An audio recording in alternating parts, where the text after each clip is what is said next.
ആരാടോ തന്റെ അടുത്ത് ഇരാ വാടകക്കാരെ ഒരു ഡീസന്റ് പാർട്ടിയാണ്.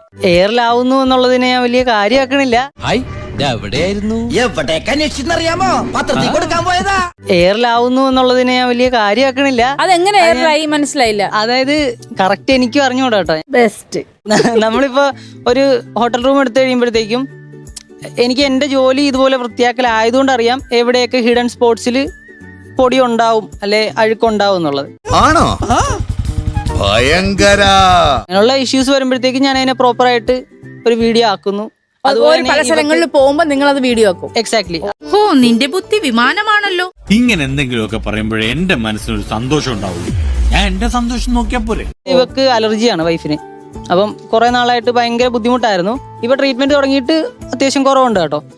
അതേതായാലും നന്നായി. അപ്പൊ ഈ പ്രശ്നം കൊടുമ്പിരി കൊണ്ടുവന്ന സമയത്ത് നമ്മൾ ഇതുപോലെ എവിടെയെങ്കിലുമൊക്കെ റൂം വൃത്തിയുള്ളത് നോക്കി എടുക്കുമ്പോഴത്തേക്കും അവിടെ എന്തെങ്കിലും മോശം അനുഭവങ്ങൾ വരുമ്പോൾ നമ്മൾ അവിടെ സംസാരിച്ചിട്ട് സെറ്റ് ആയില്ലെങ്കിൽ നമ്മളത് വീഡിയോ. എന്ത് കാര്യത്തിനാണിത്?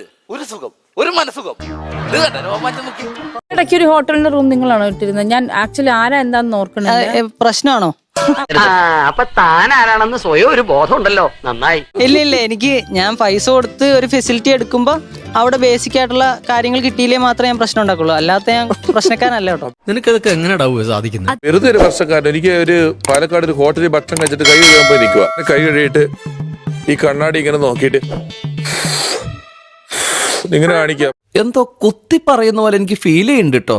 കുത്തിയില്ലല്ലോ, കുത്താൻ പോണല്ലേ ഉള്ളൂ. വെയിറ്റർമാരൊക്കെ കൂടെ പിടിച്ചു നിർത്തിയപ്പോ പറയാ, ആ കണ്ണാടിയുടെ പൈസ ഞാൻ തന്നേക്കാം, കണ്ണാടിയുടെ പൈസ ഞാൻ തന്നേക്കാം. ഇപ്പൊ അവിടെ ഒരു വെയിറ്റർ പോയാ, എന്നാ പിന്നെ നിനക്ക് ഈ ഹോട്ടലൊരു ബോംബ് വെച്ച് തകർത്തിട്ട് അതിന്റെ പൈസ കൊടുത്താൽ പോരെ.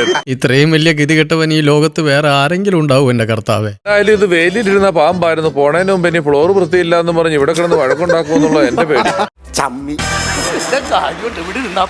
ഇവനൊക്കെ വല്ല കാര്യമുണ്ടോ ഈ മനോരമയ്ക്ക്? ഇവൻ ഇനി ആ സെറ്റിന് വൃത്തിയില്ല, ഇവിടെ ആ പൂത്തിരിക്ക് വൃത്തിയില്ല എന്നൊക്കെ പറഞ്ഞാൽ നിങ്ങൾ തന്നെ അനുഭവിക്കണ്ടേ. മേലെ ഇമാതിരി കോളോട്ട് എന്നെ ആ മണ്ടലോട്ട് പറഞ്ഞു വിട്ടേക്കല് പറഞ്ഞേക്കാം. നിർത്തി അങ്ങ് അവമാനിക്കുവാണെന്ന്. എല്ലാവർക്കും സന്തോഷമായല്ലോ. എനിക്ക് സന്തോഷമായി. എല്ലാവർക്കും പിരിഞ്ഞു പോവാം.